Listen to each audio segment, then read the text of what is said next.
welcome to Storytime with Miss Sarah.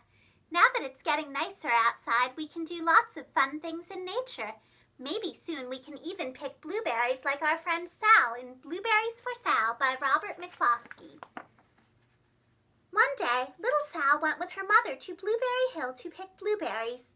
Little Sal brought along her small tin pail and her mother brought her large tin pail to put berries in.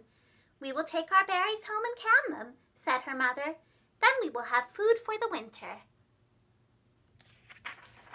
Little Sal picked 3 berries and dropped them in her little tin pail. Ka-plink, ka-plank, ka-plunk. She picked 3 more berries and ate them. Then she picked more berries and dropped one in the pail. Ka-plunk.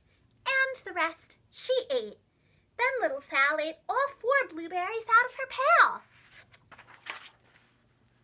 Her mother walked slowly through the bushes, picking blueberries as she went and putting them in her pail. Little Sal struggled along behind, picking blueberries and eating every single one. Little Sal hurried ahead and dropped a blueberry in her mother's pail. It didn't sound ka-plink because the bottom of the pail was already covered with berries. She reached down inside to get her berry back. Though she really didn't mean to, she pulled out a large handful because there were so many blueberries right up close to the one she had put in. Her mother stopped picking and said, "Now, Sal, you run along and pick your own berries. Mother wants to take her berries home and can them for next winter." Her mother went back to her picking, but little Sal, because her feet were tired of standing and walking, sat down in the middle of a large clump of bushes and ate blueberries. On the other side of Blueberry Hill, Little Bear came with his mother to eat blueberries. "Little Bear," she said, "eat lots of berries and grow big and fat. We must store up food for the long, cold winter." Little Bear followed behind his mother as she walked slowly through the bushes eating berries. Little Bear stopped now and then to eat berries. Then he had to hustle along to catch up.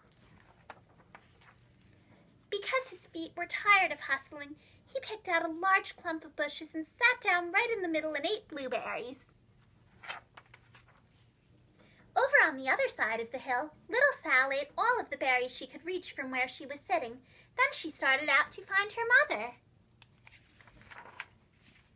She heard a noise from around a rock and thought, "That is my mother walking along." But it was a mother crow and her children, and they stopped eating berries and flew away, saying, "Caw, caw, caw." Then she heard another noise in the bushes and thought, "That is surely my mother, and I will go that way." But it was Little Bear's mother instead. She was tramping along, eating berries and thinking about storing up food for the winter. Little Sal tramped right along behind. By this time, Little Bear had eaten all the berries he could reach without moving from his clump of bushes. Then he hustled off to catch up with his mother. He hunted and hunted, but his mother was nowhere to be seen. He heard a noise from over a stump and thought, "That is my mother walking along." But it was a mother partridge and her children. They stopped eating berries and hurried away. Then he heard a noise in the bushes and thought, "That is surely my mother, and I will hustle that way." But it was little Sal's mother instead. She was walking along, picking berries and thinking about canning them for next winter. Little Bear hustled right along behind.